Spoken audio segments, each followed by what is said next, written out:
When I became a parent, that was when I realized just how wonderful my dad is. He was always just a great provider.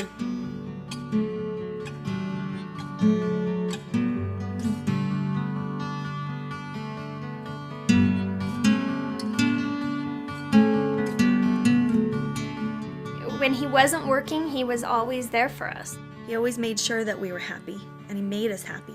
He was just a wonderful influence on people. He just led by example.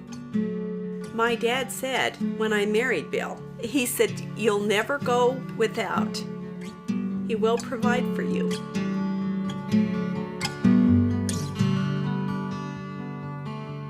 About a year after she had me, she started having blackouts and would pass out and whatnot, and she was diagnosed with MS.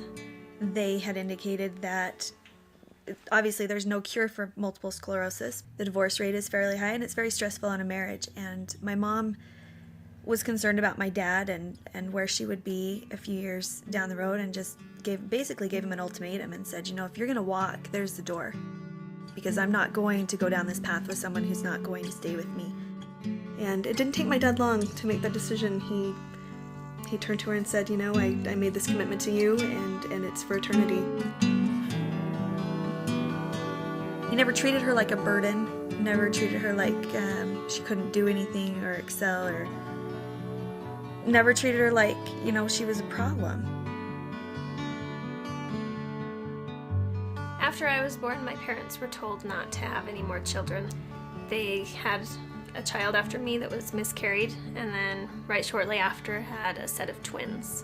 And after my mom had the twins, she was told for sure not to have any more. My dad was pretty disappointed. He had always known he'd have a son and always wanted a son. And my dad had said a specific prayer that he would like a son, and he didn't care what kind of condition he was in.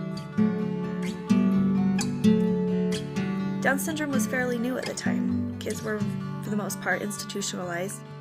The doctors told him, well, institutionalize him, he's never going to do anything. And we looked at each other and back at the doctor, and we both said, he's coming home with us. He's not going in any hospital. My dad was so anxious to take his son fishing. My dad's just this avid fisherman, and he packed up all the fishing gear and went out into the front driveway and laid down a blanket and had him and his son just laying out there waiting for the morning to come so that they could go fishing for their first fishing trip.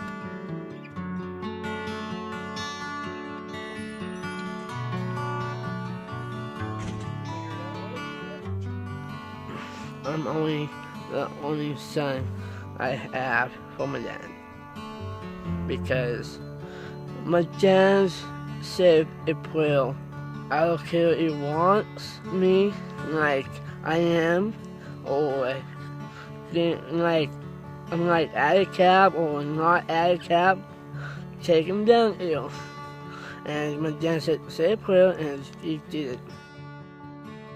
There was always such love between him and my mom, and him and us. I mean, he just always treasured his family. He always provided for us. I never felt like we went without anything. We had tricycles made out of parts. He would find the tricycle frame, and we might have a huge wheel that went to another tricycle that he found. It might take a couple weeks for him to piece it together and to find all the appropriate parts, but we never went without anything. I can remember having neighbors come and place orders, and family members even would place orders for items out of the garbage. I think being a garbage man, as lowly as that profession may seem to ordinary people, he took that and it was his source of interacting with others, of serving others at the same time, and still being able to provide for his family. Very down to earth. He never tried to cover up, that he was a garbage man or that he did this or did that. I'm sifting the dirt I just got out of the vacuums today. And you can see how dirty this is. I mean, every day I clean it up, get all the junk out of it. But that's what I go for. That's my treasures. Fatherhood is something that's very special. I think about it all the time, about the responsibility of being a father to my children. They look up to me. Sometimes it really surprises me that they think so much of me.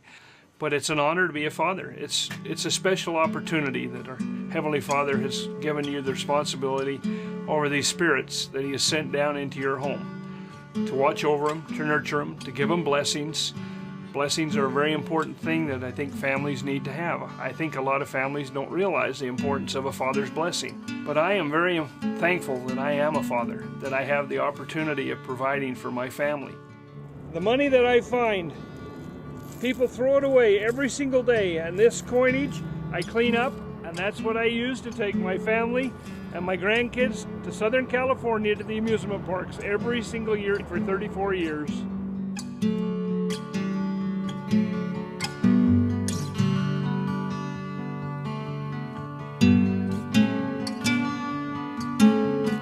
It's funny because my dad's always been given the easy road out. My mom's ultimatum. There's the door, take it. Here's this son who's handicapped, who may not walk, who may not speak, who may not even be able to self-feed. There's the door, take it. Have him institutionalized. He has a responsibility and he faces up to it, and he does it. And you know, the great thing about him, he never complains. He just does it. He knows it's his responsibility, it's his duty, and he's amazing. And there's no other word to describe my dad. He's absolutely amazing.